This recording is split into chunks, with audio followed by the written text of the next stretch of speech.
जिस भूमि को गुरु की चरणी रख मिल जाती है वो भूमि पवित्र हो जाती है। आज आप ऐसी भूमि के बैठे जिसे वो गुरु आगे विराजमान हुए हैं। सानू ऐसा दरबार मिलिया है, ऐसा स्थान मिलिया है, साधक में हरियाली वो हरियाली हो जाती है और जो जीव का मन है बंजर हो चुका है, जो वो भी उसके संपर्क में आता है तो वो भी हरियाली हो जाता है। वो मन के अंदर भी खुशियां आ जाती हैं, वो भी आनंद के अंदर आ जाता है। इसलिए ऐसी धरती, ऐसी भूमि के विषय के अंदर गुरु साहिबान दसते शास्त्र जी अज ऐसा ही गुरु दरबार सानू मिलिया है जिस दरबार की महिमा अनंत है, जिस दरबार की महिमा साडे ग्रंथां के अंदर गाई गई है। गुरु साहिबाना ने भगतां ने गुरु दरबार की महिमा के विषय के अंदर कि जिथे जाके इंसान को सुकून मिलता है, आनंद मिलता है, आज ऐसा ही दरबार सानू मिलिया है।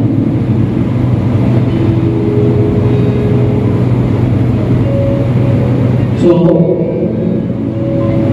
एक और भजन आप शुरू कर दी गुरबत में बोल माइकल जी के द्वारा बड़े सतगुरु महाराज जी सच्चे दरबार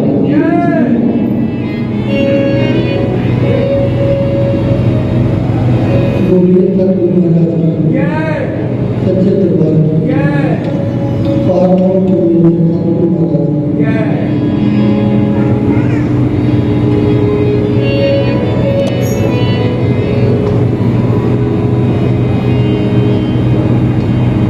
मुर्शिद मक्का मुर्शिद काबा मुर्शिद मेरा मदीना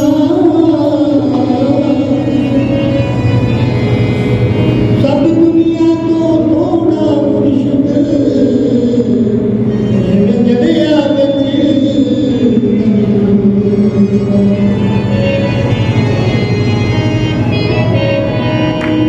रोग रोग विच बाणी उसदी ज्यों अंदर वजदी मीना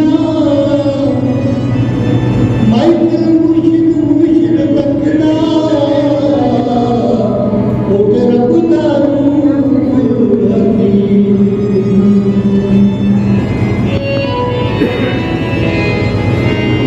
मेरा लिख ले गुलामा विच नाम मेरा लिख ले गुलामा विच नाम तेरे कदमां च मिल जावेगा अल्लाह दी दुआ मैं तार मेरा लिख ले गुलामा विच नाम मेरा लिख ले गुलामा विच नाम तेरे कदमां च मिल जावेगा अल्लाह दी दुआ मैं तार मेरा लिख ले गुलामा विच नाम मेरा लिख ले गुलामा विच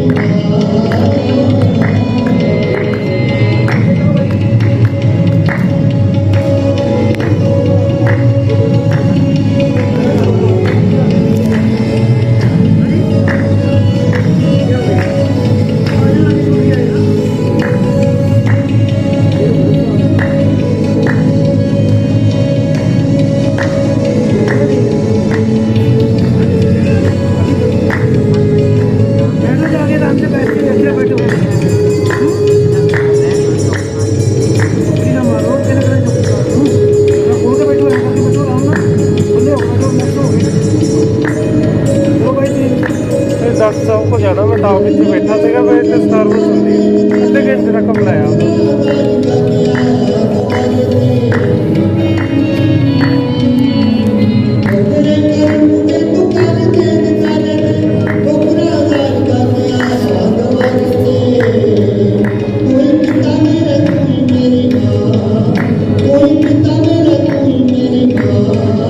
तेरे को तो मत मिल जावे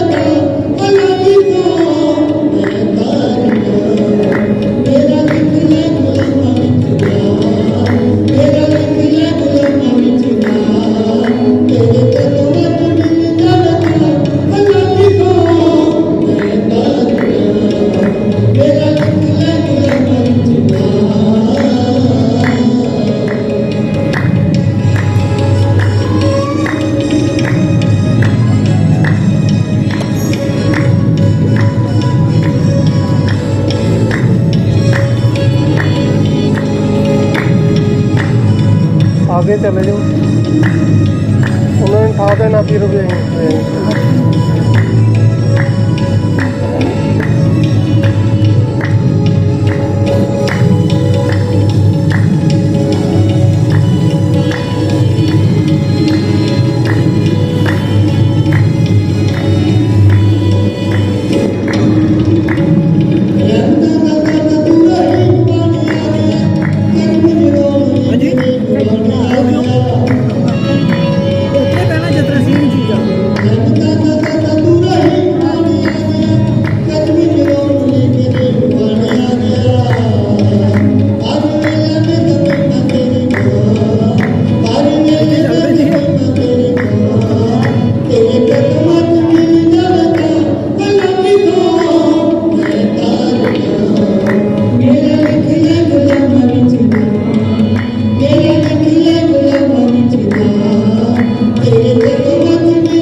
बड़े सतगुरु महाराज की, बड़े सतगुरु महाराज की, सच्चे दरबार की। बड़ी सी इस भजन को श्रवण कर रहे थे। एक साधक, एक शिष्य ऐसा ही होना चाहिए जिसमें साढ़े महापुरुष भी कहते हैं कि एक शिष्य की जो परिभाषा है वो एक मिट्टी जैसी होनी चाहिए है। जो कुम्हार मिट्टी अपने पास लेके आता है तो मिट्टी सोचती है कि मैं अपने स्थान तो मैंने कितों ले आया, मैं तो आराम कर रही ठीक कर रही ठीक सी। फिर जो घर के अंदर उसको लैके आता है फिर उसके अंदर पानी पाता है, फिर वो पैरों में चंगी तरह रोकता है, रोकने तो बाद फिर चाक के चढ़ाता है, फिर उसको एक आकार दिता है, अंदरों हाथ रखता है और मारो सट लगाता है। तुम्हारे इतने तक भी नहीं रुकिया, उसको मूर्ति ने एक आकार दिता और फिर उसको सिखाता है धुप के अंदर, और लास्ट उसके बाद उसको अग्नि के अंदर रख देता है और वो मिट्टी पक जाती है। फिर उसके ऊपर पेंट करता है और वो मिट्टी जो है वो मंदिर के अंदर रखी जाती है, मूर्ति बन जाती है और उससे मिट्टी ने लोग पूजन करते हैं। एक साधक के जीवन के अंदर सतगुरु भी उसको लेके आता है, उसको जो संस्कार पता है, उसके कर्म पता है, उसको अपने दरबार के अंदर लेके आया है। अक्सर आपने श्री गुरु महाराज ने मुखार में जो एक शब्द किया है कि आप इतने आए नहीं हो, आप तो लेके आए। उसने चुनिया है और शिष्य बनाना है। शिष्य के अंदर जो गुण होते हैं, जिसके अंदर शिष्य के अंदर जो क्वालिटी होती है, उसने वो आरोपित करनी है, वो कर रहा है, वो अपने काम कर रहे हैं। पर शिष्य भी जो शिष्य है वो शिष्य को समझे और उस गुण को धारण करे, क्योंकि धारण वो कर सकता है जिसका मन का द्वार खुला होगा, और द्वार कितना खुला होगा जो असीं ध्यान के अंदर बैठांगे, साधना करांगे, सत्संग है, सेवा है, फिर गुरु की जो महक है तो सब अनुभव होनी शुरू हो जाएगी।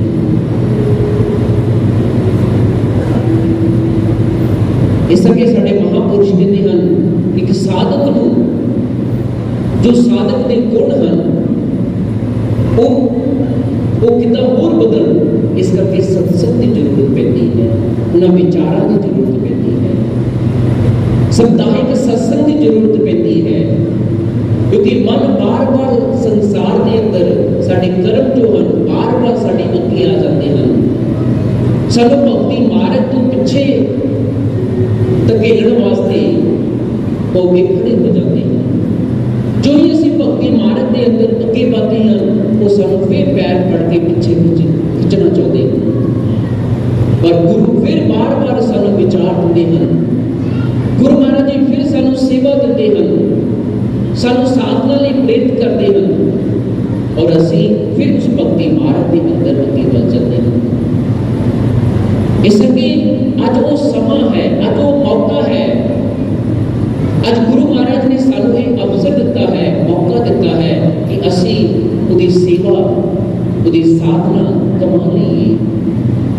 महापुरुष कहते हैं जे अवसर दुर्लभ है, महानीति पाई नहीं जाए, अब के चूक गए फिर पछतावा रह जाए। ये अवसर मिलिया है, ये मौका मिलिया है, इस अवसर का असीं लाभ उठा लिया तो ठीक है, नहीं तो ये अवसर निकल जाना है। समा गुजर रहा है, आप आज सत्संग गुरु दरबार के अंदर बैठ के शब्द कर रहे हैं, जो घर बैठे हुए समा तो गुजरी जा रहा है, पर ये समा सार्थक है, ये समा लाहे के अंदर है, ऐसा साडे महापुरुष ने कहा। जो गुरु दरबार के अंदर समा व्यतीत किया जाता है, जो सत्संग के अंदर समा व्यतीत किया जाता है, वो समा लाभदायक है। जो सुख साध संगत में बैठ ना हो, जो गुरु दरबार के अंदर आनंद है, जो सत्संग के अंदर आनंद है, वो लोग कितने भी नहीं है। जो भक्ति के अंदर आनंद है वो कितने भी नहीं है। जो नाम सिमरन के अंदर आनंद है वो कितने भी नहीं। साध संगत जी जितना चाहे मर्जी इंसान बाहरी डेवलपमेंट कर ले, बाहरी उपलब्धि प्राप्त कर ले, पद प्राप्त गुरु दरबार के अंदर है, गुरु के ज्ञान के अंदर है, गुरु की सेवा के अंदर है, वो होर किते भी नहीं है। इस करके राजे महाराजे भी तो गुरु की शरण के अंदर आए। मीरा दी सब कुछ उसके पास थी, फिर भी गुरु की शरण के अंदर आए। राजा बीपा जी वो सब कुछ छड़ के गुरु दरबार के अंदर सेवा करते हैं। महात्मा बुद्ध सब कुछ से वो छड़ के गुरु दरबार के अंदर गुरु की सेवा करते हैं। इस करके महापुरुष कहते हैं कि जो आनंद इत्थे है वो होर किते भी नहीं। इस करके सानू ये अवसर मिलिया है, सानू ये मौका मिलिया है कि हथों खुज ना जावे ये समा ये मौका। इस करके किसी ने बड़ा सुंदर किया, इस समय का सोच विचार कर ले, ये वेला नहीं हथ आमने का, टुटिया शीशा नहीं कारीगर जोड़ सकता, भजिया मोती नहीं गिढ़ावने का, सब सख्त पुकारते साईं लोका, ये वेला है रब लो हाँ जी पाउने का, ये वेला है, ये मौका है। इस अवसर को असी गवाइए ना, क्योंकि यही अवसर है कि असी उस ध्यान के अंदर उतर के गुरु का दीदार करिए, गुरु का दर्शन करिए। इस करके ऐसा समा आप सबको मिलिया है। आओ ऐसे ही विचारण और आप आगे शुरू कर दिए। मैं बेनती करूंगा गुरमुख भैन साध्वी ममता भाई भारती जी, सॉरी ऋत्वेश्वरी भारती जी, अगले विचार आप आगे तो शुरू कर दिए। बोलिए सतगुरु महाराज जी की, सच्चे दरबार की।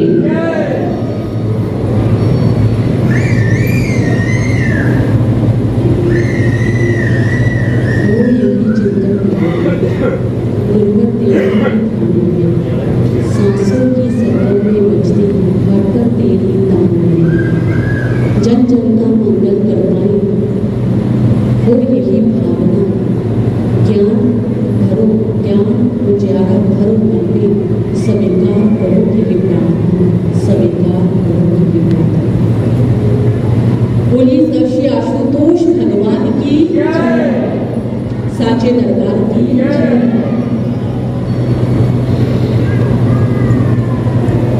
बहुत ही सुंदर सत्संग विचारों को और साथ साथ भजन संकीर्तन का आनंद ले रहे थे।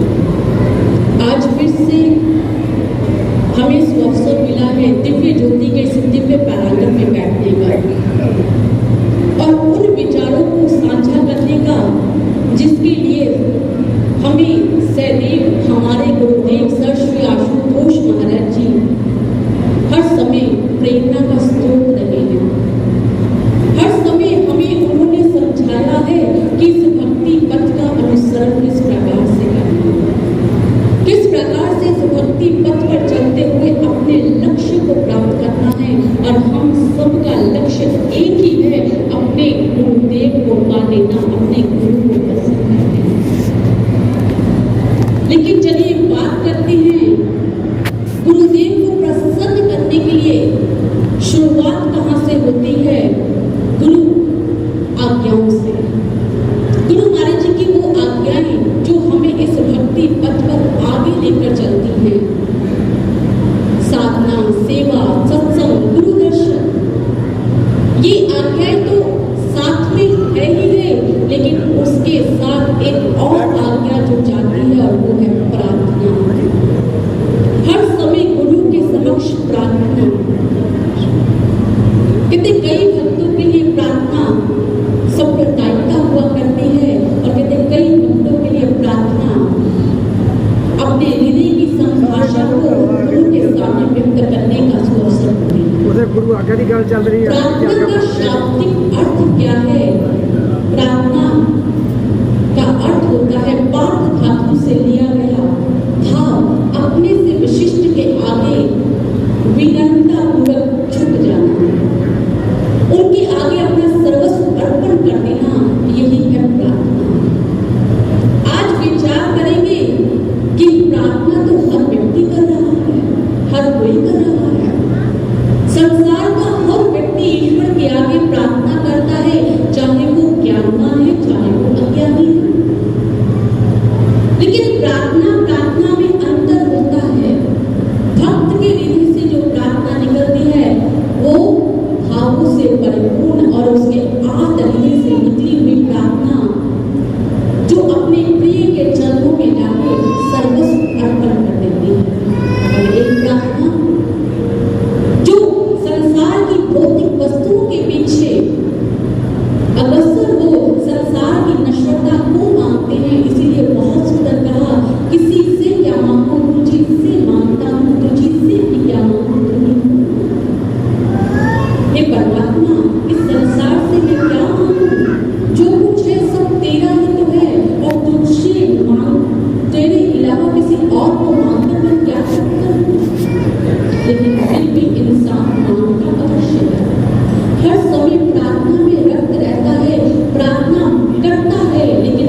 यही तो नहीं पता है। प्रार्थना में प्रभु को कहना क्या है यही तो नहीं जानते। लेकिन प्रार्थना की महत्वता हमारे संतों महापुरुषों ने इतनी कही है। कहते जिस प्रकार से भोजन के बिना शरीर स्वस्थ नहीं रह सकता, उसी प्रकार से प्रार्थना के बिना इंसान फलित नहीं हो सकता। प्रार्थना जीवन का एक अभिन्न अंग है। यदि जीवन में प्रार्थना भावों के साथ जुड़कर उस ईश्वर के साथ नहीं की गई तो कहते सब कुछ व्यर्थ है। और ये प्रार्थना कहते भौतिक स्थल के साथ साथ प्रायोगिक स्थल पर भी कार्य सिद्ध हुई है। बहुत एक डॉक्टर कंस्टेल कहते उनके जीवन की एक घटना आती है। उन्होंने अपने विचारों में लिखा कि यदि आप सही प्रकार से इस कार्य को सिद्ध करना चाहते हैं तो कहते परमात्मा के समक्ष आध्यात्मिक तत्व को लेकर अधिक प्रार्थना में जुड़ जाएं, एक महत्वपूर्ण कड़ी बना लें, आपका हर कार्य सिद्ध हो जाएगा। वहीं पर दूसरी ओर अमेरिका के डॉक्टर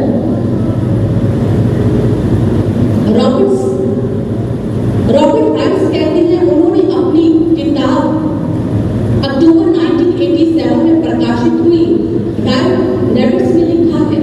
कहते जिस समय मैं अपना सर्जरी करता हूँ, सर्जरी करने से पहले और सर्जरी करने के बाद अपना सिर ईश्वर के समक्ष झुकाता हूँ, परमात्मा के समक्ष झुकाता हूँ और उनसे प्रार्थना करता हूँ कि हे गुरुदेव, हे परमात्मा, जिस कार्य को मैं कर रहा हूँ ये कार्य कुशलतापूर्वक और सफलतापूर्वक सफल हो जाए। और कहते मेरी हर सफल सर्जरी के पीछे प्रार्थना का ही प्रतिफल है, प्रार्थना ही प्रतिफल है। और उसी के साथ कहते इंग्लैंड के प्रसिद्ध कवि हुए हैं रॉबर्ट स्टाउल। कहते उन्होंने एक बहुत सुंदर उक्ति लिखी है, उन्होंने बहुत सुंदर एक पंक्ति लिखी है। क्या कहते हैं? कहते more things are worried by prayers than this world dreams of। अर्थात कहते संसार की ऐसी कोई भी वस्तु जिसकी आप कल्पना तक नहीं करते, कहते उस वस्तु को भी आप प्रार्थना के माध्यम से प्राप्त कर सकते हैं। और सर श्री आशुतोष महाराज जी बहुत सुंदर कहते प्रार्थना कोई पाठ नहीं जिसे पढ़ाया सुनाया या रटाया जा सके। प्रार्थना तो अंतर हृदय के भावों का प्रतिफल है, वो भक्त के अंतर हृदय से निकलती है और परमात्मा के चरणों को छू जाती है। ऐसी होती है प्रार्थना में प्रबल शक्ति।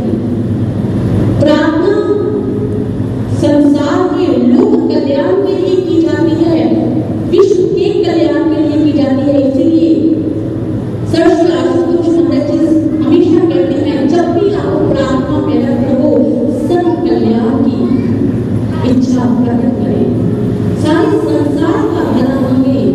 सर्वे बंधु सुखिना सर्वे संतु निरामया, सारे संसार का भला हो, सारा संसार सुखमय और स्वस्थ रहे, ऐसी ही कामना एक भक्त करता है। लेकिन क्या भक्त की प्रार्थना ईश्वर तक पहुंचती है? और ये सत्यता है, एक अंतर हृदय से निकली हुई प्रार्थना ईश्वर तक अवश्य पहुंचती है। कहते एक बार की बात है, एक बार एक हिरनी जंगल में भोजन कर रही थी और चलती जा रही थी अपने मदमस्त अंदाज में। अचानक क्या हुआ, एक शिकारी उसके पीछे लग गया। हिरनी दौड़ती जा रही है। अब शिकारी ने देखा कि हिरनी एक जगह पर जाकर खड़ी हो गई अपनी जान बचाने के लिए। तो शिकारी ने क्या किया, एक तरफ जाल बिछा दिया, एक तरफ खुद बंदूक लेकर निशाना साधने के लिए लग गया, एक तरफ झाड़ियों में आग लगा दी और दूसरी तरफ शिकारी कुत्तों ने हिरनी को घेर लिया। अब जब हिरनी ने अपने चारों तरफ जाल अपना देखा तो सहम गई, डर गई।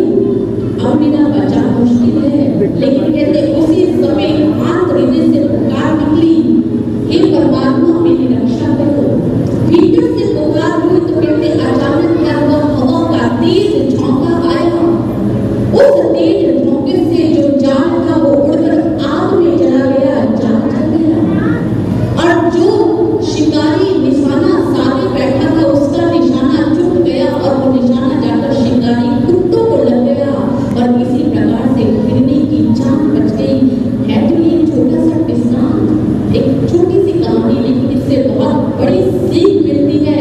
कहते चींटी के पग मुंह बांधे तो भी साहिब सुनता है। कहते एक छोटी सी चींटी के पैरों में घुंघरू बांध दिए जाए, ईश्वर को तो उसकी आवाज भी सुनाई देती है। फिर ये तो एक प्रार्थना है, अंतर हृदय से निकली हुई प्रार्थना, तो ईश्वर कैसे ना सुना कर सकता है।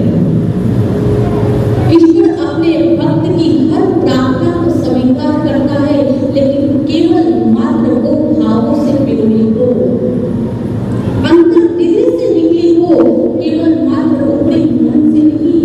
प्रार्थना शब्दों का उद्गार नहीं, हृदय का उद्गार है। हृदय के भीतर से निकलती है प्रार्थना। और कहते इसी प्रकार से एक बार महात्मा गुरुजी के समय की बात है। महात्मा गुरुजी चेत वन में बैठे अपने शिष्यों के साथ विचार विमर्श कर रहे हैं, सत्संग सुना रहे हैं, और वही चेत वन से दूर एक शिष्य चुल उड़ा। कहते उसके मन में भाव उत्पन्न हुए कि मैं महात्मा बुद्ध का दर्शन करना चाहती हूँ। उसके हृदय में प्यास उत्पन्न हुई, नहीं परमात्मा आत्मा गुरुजी को देखना चाहती हूँ। तो उसी समय कहते उसने एक वन में जाकर जूही के 3 फूलों को जिस दिशा में महात्मा गुरुजी बैठे थे उस दिशा में अर्पण कर दिया और साथ में एक प्रार्थना मेरा हो गई। हे तथागत,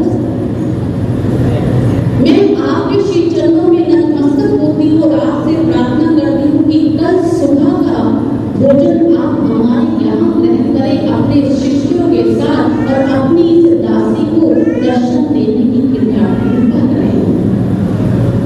मुझे अपने दर्शनों से कृतार्थ करें। कहते जैसे ही चुल खुदा की प्रार्थना महात्मा गुरुजी के श्री चरणों तक पहुंची तो महात्मा गुरुजी ने अपने शिष्यों को कहा, क्या तुम्हें जूही के फूलों की खुशबू सुगंध आ रही है? और तुरंत अपना मुख उस दिशा की ओर मोड़ लिया जहां से जूही के फूलों की खुशबू आ रही थी। और फिर उसी समय अनाथ पिंडक महात्मा गुरुजी से कहते हैं, अरे तथागत, मैं आपसे निवेदन करता हूँ कि आप कल का भोजन हमारे यहाँ ग्रहण करें। तो महात्मा गुरुजी कहते हैं, कल के भोजन का निमंत्रण तो हम पहले ही स्वीकार कर चुके हैं जो सुधा के माध्यम से। जैसे ही अनाथ पिंडक ने ये बात सुनी, अनाथ पिंडक ने कहा, वो तो यहाँ है ही नहीं। तो महात्मा गुरुजी कहते हैं, ये जूही के जो फूलों की खुशबू है, इसके द्वारा वो हमें संदेश भेज चुकी है और हम उसका निमंत्रण स्वीकार कर चुके हैं। इसलिए हम कल सुबह अपने शिष्यों के साथ चुल खुदा के घर जाएंगे और उसके भोजन को ग्रहण करेंगे। और महात्मा गुरुजी ने उसके इस निमंत्रण को स्वीकार किया, चुल खुदा के घर जाकर भोजन को ग्रहण किया और साथ में उसे अपना दर्शन भी दिया। इसीलिए किसी ने बहुत सुंदर कहा कि ब्रह्मांड में सबसे तीव्र गति यदि है तो वो प्रार्थना की है। अभी मुख से भाव उत्पन्न होते हैं, इससे पहले ही हमारी प्रार्थना भगवान के श्री चरणों में पहुंच जाती है, ईश्वर के श्री चरणों में पहुंच जाती है। इसीलिए किसी ने कहा, गुरु का हृदय ना तो लोहे का हुआ करता है, ना चांदी का, ना ही सोने का। अरे गुरु का हृदय तो मोम का हुआ करता है, जो शीघ्र ही पिघल जाता है और आपको दर्शन देने के लिए उतारू हो जाता है। चलिए, ये तो बात थी महात्मा गुरुजी के समय की, लेकिन बात करें आज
ये केवल उस समय की, आज के समय में भी सर श्री आशुतोष महाराज जी ऐसे ऐसे खूंखार लोगों के जीवन को बदल रहे हैं, जिसका उदाहरण है तिहाड़ जेल।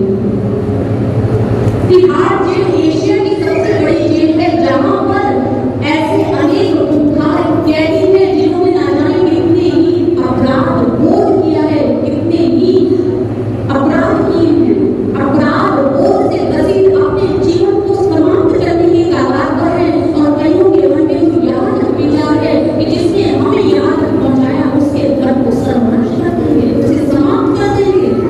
लेकिन जिस समय सर श्री आशुतोष महाराज जी के पग उस तिहाड़ जेल में पड़े, जिस समय गुरु महाराज जी वहां पर पहुंचे, उनके शिष्य वहां पर पहुंचे, आज उन्हीं कैदियों के विचार बदल गए। कब बदले? जब जीवन में गुरुदेव ने ब्रह्म ज्ञान की ज्योति रोशन कर दी, जिस समय उनकी अंतःकरण में परमात्मा का दर्शन हो गया, एक प्यास जगी, एक आस जगी, हे प्रभु आपका दर्शन करना चाहते हैं। हमारा जीवन भी कभी उज्जवल हो सकता है क्या? हमारे जीवन में भी कभी शांति आ सकती है? ऐसी प्यास, ऐसी प्रार्थना ले गई सर श्री आशुतोष महाराज जी को उन कैदियों के बीच। और जिस समय वो ध्यान की गहराइयों में उतरते हैं तो अपने मन के विकारों के साथ युद्ध करते हैं, और ये युद्ध केवल मात्र उनका ही नहीं, हर भक्त का होता है। जिस समय भी आप लोग ध्यान साधना कर बैठे हैं, आप लोगों के मन में बहुत विचार आते हैं, इसमें कोई संदेह नहीं है, सत्य का है। हर इंसान के मन में विचार होते हैं, लेकिन कहते उन विचारों को काटने का सही माध्यम ही साधना है। जब जब भी मन में विचार होते हैं तो अंतर से प्रार्थना की लड़ी को तीव्र कर लो। हे गुरुदेव, 84 के चक्र को काटकर आपके श्री चरणों में आते हैं। अब यहाँ से हमें कहीं और ना ले जाए, आपके श्री चरणों में अपना सर्वस्व अर्पण कर दे। हे गुरुदेव, ऐसी कृपा हम पर करें। जब ऐसी प्रार्थना इंसान के हृदय से निकलती है तो गुरुदेव कृपा भी करते हैं। और एक समय ऐसा आता है जब शिष्य एक वास्तव में एक योद्धा बन जाता है। एक योद्धा तो वो है जो रणभूमि में खड़ा है, युद्ध क्षेत्र में खड़ा है, अस्त्र शस्त्र से तैयार है, सुशोभित है, युद्ध करने के लिए तैयार है। उसके सामने वाला व्यक्ति उसका विरोधी है, लेकिन यहाँ पर हम योगी, हमारा विरोधी हमारा मन है। हमारा वो मन जो हमें संसार के रंग तमाशों में लिप्त रखता है। कहते इस मन को जन्म जन्म की मैलागी काला हुआ, शाही मन काला हो चुका है, जन्मों जन्मों की मैल लगी है। और इस मैल को हम केवल मात्र साधना और प्रार्थना के द्वारा ही हो सकते हैं। यदि हृदय में प्रभु के प्रति आस है, विश्वास है, तो कहते एक दिन बढ़ते चलो, आपको अपना लक्ष्य स्वयं सामने दिखाई देगा। स्वयं सर श्री आशुतोष महाराज जी कहते हैं, ऐसी साधना करो कि तुम्हारा आराध्य तुम्हारे सामने आकर तुम्हारा वरण कर दे, तुम्हें चुन ले कि हाँ यही एक सच्चा योद्धा है, यही एक सच्चा शिष्य है। इसलिए ऐसे आप एक भक्त के हृदय से तब होते हैं। और एक भक्त क्या कहता है? थामा में सागर में जैसे नदियां का भाव, थामा में सागर में जैसे नदियां का हाथ, यूं मिला है आशियाना जैसे तुम मिले हो ना। तरसती निगाहों को थी जिसकी प्यास, आज बरसा सावन मुझे जन्मों की प्यास। आंचल तेरा पाकर रूह को मिला सकून, रखा सिर पर जैसे वो मामी ममता का हाथ, रखा सिर पे वो जैसे मामी ममता का हाथ। जिसमें गुरु का हाथ मस्तक पर आ जाता है, ऐसे लगता है जैसे माँ ने अपना हस्त हमारे सिर पर रख दिया और आज अपने बच्चे को अपनी गोद में उठाकर इस धरती पर के पहले पड़ाव से आगे बढ़ा दिया। और यहीं पर भी एक भक्त की प्रार्थना रुकती नहीं है।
एक सेवक बनने के लिए अपने आप को तबाना पड़ेगा। अग्नि में, कौन सी अग्नि में? सेवा की अग्नि में अपने आप को तबाना पड़ेगा। और कहते इस घटना को आपने बहुत बार सुना होगा राम कथाओं के माध्यम से, लेकिन आज फिर से उजागर करते हैं इसे आप लोगों के समक्ष। कहते त्रेता युग का समय, और जिस समय प्रभु श्री राम को 14 वर्ष का वनवास मिला, जिस समय प्रभु श्री राम को 14 वर्ष का वनवास मिला, तो पिता की आज्ञा को शिरोधार्य कर प्रभु श्री राम को 14 वर्ष के लिए वनगमन के लिए जाने के लिए तैयार हुए। और साथ ही माता सीता उनकी अर्धांगिनी पतिव्रत धर्म का गवाही करते हुए, उगाही करते हुए आज प्रभु श्री राम के साथ चलने को तैयार है। अब माता सीता और प्रभु श्री राम जिस समय वन गमन के लिए तैयार हो रहे हैं, तो उधर लखन जी को जिस समय ये पता लगा, लखन जी दौड़ते हुए प्रभु श्री राम के पास गए और जाकर प्रभु से विनती की, प्रभु मैं भी आपके साथ जाऊंगा, क्योंकि ऐसा बचपन से लेकर अभी तक ऐसा कोई दिन नहीं कि मैं आपसे विनत रहा हूँ, आपसे दूर रहा हूँ, और आज मैं आपको छोड़ के, आप मुझे छोड़कर कैसे वनगमन जा सकते हैं? तो उस समय प्रभु श्री राम बहुत ही भाव विभोर होकर लक्ष्मण जी को कहते हैं, लक्ष्मण अरे तुम्हें धर्म का निर्वाह करना है, तुम्हें धर्म का पालन करना है। लक्ष्मण जी पूछते हैं कैसा धर्म प्रभु? तो प्रभु समझाते हैं, लक्ष्मण मेरे और सीता के वनगमन जाने से माता पिता पहले ही आहत हो चुके हैं, और भरत और शत्रुघ्न भी यहाँ नहीं है, तो इन सब में तुम्हें इनकी देखभाल करनी है, यही धर्म है। उस समय लक्ष्मण जी ने फिर प्रश्न डाला, ये धर्म देता क्या है, इसकी क्या उपलब्धि है? तो उस समय भगवान श्री राम कहते हैं, यदि तुम धर्म का पालन करोगे तो तुम यश अपयश को प्राप्त करोगे, तुम्हारी कीर्ति तीनों लोकों में होगी और तुम मुक्ति को, मोक्ष को पा जाओगे। तो उस समय लक्ष्मण जी कहते, यदि इन तीनों की किसी को इच्छा ही ना हो, ना तो मुझे यश की इच्छा है, चाहे उसकी जगह मुझे अपमान मिल जाए, मुझे कोई कीर्ति की भी इच्छा नहीं है, और मुझे मोक्ष की भी इच्छा नहीं है। मैंने तो सुना है धर्म ईश्वर के नजदीक लेकर जाता है, लेकिन ये कैसा धर्म है जो ईश्वर से दूर कर रहा है? इसलिए प्रभु मेरी आपके चरणों में विनती है, मैं आपको छोड़कर नहीं जाऊंगा। धर्म से बढ़कर कोई सत्य नहीं है, धर्म से बढ़कर कोई जीवन में पालन नहीं हो सकता। आपको कौन सा धर्म पड़ा नहीं है? उस समय श्री राम प्रभु लक्ष्मण जी की बात को मानकर उन्हें आज्ञा तो दे देते हैं, लेकिन साथ ही आदेश भी देते हैं, जाओ जाकर बैठे माता सुमित्रा से पूछ लिया। जिस समय माता सुमित्रा को इस बात का पता लगा, तो आज वो भारत की वो मां कहते आज देवता घर भी उसकी इस विचार पर नतमस्तक हो गए। आज देवता लोग भी उसके आगे सर झुका रहे हैं। धन्य है ऐसी माता जो आज अपने पुत्र को क्या कहती है, कहते तात, अपने पुत्र को कहते हैं तात, सीता तुम्हारी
ऐसी तरफ होनी चाहिए कि जैसे ही हमें सेवा का अवसर मिले तो हम सेवा के लिए तत्पर हो जाए, सेवा के लिए तैयार हो जाए।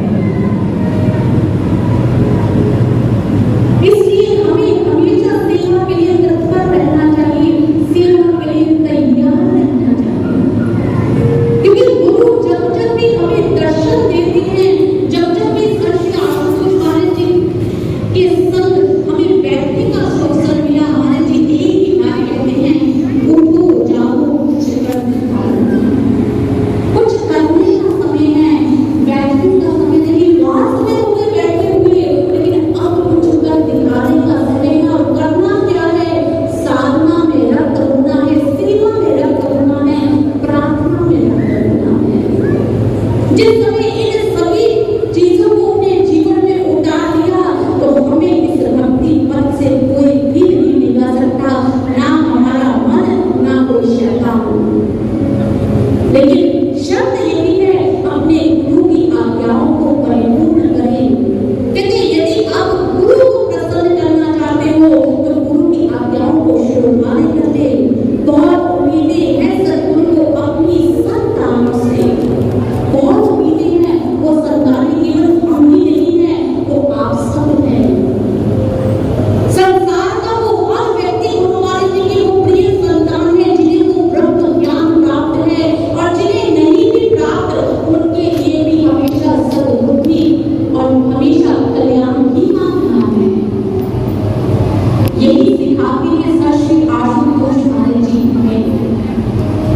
और इसके साथ साथ आगे एक भक्त क्या कहता है,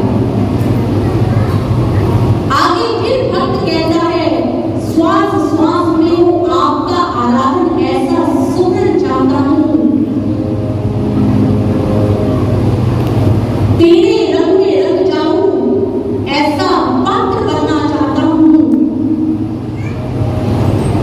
मेरे रोग रोग से चित्रे आपके चरण नखों की ज्योति, हे गुरुदेव मैं आपका भक्त बनना चाहता हूँ, हे गुरुदेव मैं आपका भक्त बनना चाहता हूँ। पहले योद्धा, ध्यान से सुनते रहिएगा, पहले शिष्य ने डिमांड की योद्धा बनने की, दूसरा शिष्य ने डिमांड की सेवक बनने की, और अब तीसरी आई बारी वो भक्त बनने की। अब भक्त कैसा होता है? भक्त की परिभाषा क्या है? जो भक्ति में परिपूर्ण उतर चुका है वही है भक्त। जो हर समय गुरु की श्री चरणों में नतमस्तक हो, सर्वस्व अपना गुरु के चरणों में लुटा देता है वही है भक्त। जो गुरु की एक एक बात को अपने जीवन में शिरोधार्य कर लेता है वही है भक्त। ये एक बात है, एक साथी बहन को अनुभव हुआ, उन्होंने अनुभव में क्या देखा, गुरु महाराज जी हमें हर एक चीज सिखाते हैं, इससे ही आपका बदल लगेगा। भक्त कैसे बनना है, प्रार्थना कैसे करनी है, गुरु महाराज जी एक एक चीज को हमें सिखा रहे हैं। साथी बहन जी ने अनुभव में देखा कि गुरु महाराज जी उस आश्रम में आए हैं, उनके आश्रम में, जिस आश्रम में साथी बहन जी रहती हैं, जिस समय गुरु महाराज जी वहां आए तो महाराज जी बैठे, गुरु महाराज जी कहते हैं मुझे बहुत भूख लगी है, मैं कुछ खाना चाहता हूँ। बहन जी ने उधर देखा और सामने एक टोकरी में एक आम को पड़ा था। उन्होंने उस आम को धोया, उसे काटा और गुरु महाराज जी के समक्ष रख दिया। गुरु महाराज जी ने उसे ग्रहण किया और ग्रहण करने के बाद बाकी बचा हुआ उस साथी बहन को दे दिया और कहने लगे इसे तुम सब बांट कर खाना। कहते जिस समय ऐसा हुआ तो फिर गुरु महाराज जी ने प्रश्न किया, क्या तुम लोग मुझे भोग लगाते हो? साथी बहन जी ने कहा, हाँ जी महाराज जी, आपको भोग लगाते हैं। महाराज जी कहते अच्छा, जिस समय भोग लगाते हो उस समय प्रार्थना क्या करते हो? तो साथी बहन जी ने कहा, महाराज जी यही प्रार्थना करते हैं कि हे प्रभु आप इस भोजन को भोग लगाइए और इस भोजन का जितना विष है उसे अमृत लेना दीजिए। गुरु महाराज जी मुस्कुराने लगे और गुरु महाराज जी कहते हैं इसके साथ ही आगे प्रार्थना क्या करनी है कि हे गुरु महाराज जी, इस भोजन, ये जो भोजन जब हमारे शरीर में जाए, इस शरीर, इस भोजन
पे क्या हो